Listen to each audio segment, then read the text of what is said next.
അപ്പൊ എനിക്ക് മുതലൊന്നുമില്ല വല്യാപ്പേ? ഓൽക്ക് മാത്രമേ ഉള്ളൂ? പൊന്നാര കുട്ടൂരോ, ജീവിതകാലം മുഴുവനും നോക്കി കൊണ്ടു നടക്കാൻ എനക്ക് ഞാനില്ല ഇവിടെ. ഞാൻ ഏതാ മുതല്? ഇജ്ജ് വിഷമിക്കണ്ട. എന്റെ മൂത്താപ്പാനി എളാപ്പാനി ബാപ്പാനി ഒക്കെ നന്നാക്കാൻ കഴിയുമെന്ന് ഞാനൊന്ന് നോക്കട്ടെ. ഇജ്ജിപ്പൊ എന്റെ കൂടെ വാ, എനക്ക് ഞാൻ നല്ലൊരു അതിർപ്പം കാണിച്ചു തരാം.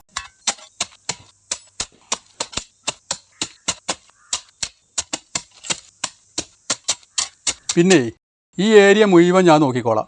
എൻ്റെ ഏരിയക്ക് കടന്ന് കൊത്തണോൻ്റെ കാലിൻ്റെ ബസളി ഞാൻ കൊത്തും. പറഞ്ഞുതരാം. ബോംബേക്ക് കക്കാൻ പോണേന് ഇവിടുന്ന് കുനിയണ്ടാന്ന് പറഞ്ഞ മാതിരി എൻ്റെ പറമ്പക്ക് കൊത്താൻ വന്നിട്ടുണ്ടെങ്കിൽ അടിച്ച് കണ്ണ് ഞാൻ കലക്കും. മനസ്സിലായില്ലേ? പിന്നെ എൻ്റെ ഏരിയക്ക് കൊത്താൻ വേണ്ടി കൈക്കോട്ടും കൊണ്ട് ഇവിടെ വന്നിട്ടുണ്ടെങ്കിലേ ചവിട്ടി കുടലിൽ ഞാൻ പുറത്തേക്ക് ഇടും. പറഞ്ഞുതരാം.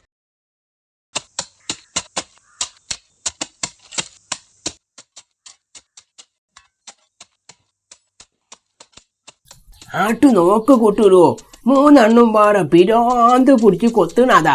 വേ പോര്, അരമണിക്കൂർ കഴിഞ്ഞ ഓരെന്റെ അടുത്തേക്ക് തന്നെ വരൂ.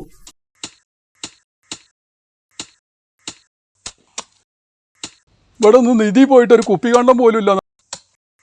ബാപ്പ നമ്മളെ പറ്റിച്ചെന്നാ തോന്നണേ. അങ്ങനെയാണെങ്കിൽ നമുക്ക് ബാപ്പനോട് തന്നെ ഒന്നുകൂടി ചോദിച്ചു നോക്കാം. ഓ ഓ കൊത്തി കൊത്തി മനുഷ്യൻ്റെ ഔത്തർച്ചും പതിരും കലങ്ങിപ്പോയി. എൻ്റെ ജീവിതത്തിൽ ഞാൻ പിടിച്ചു നോക്കാത്തൊരു സാധനം അത്. ഓ വരി, നമുക്ക് ബാപ്പൻ്റെ അടുത്തേക്ക് തന്നെ പോയി നോക്കുക. എന്നാ വരി.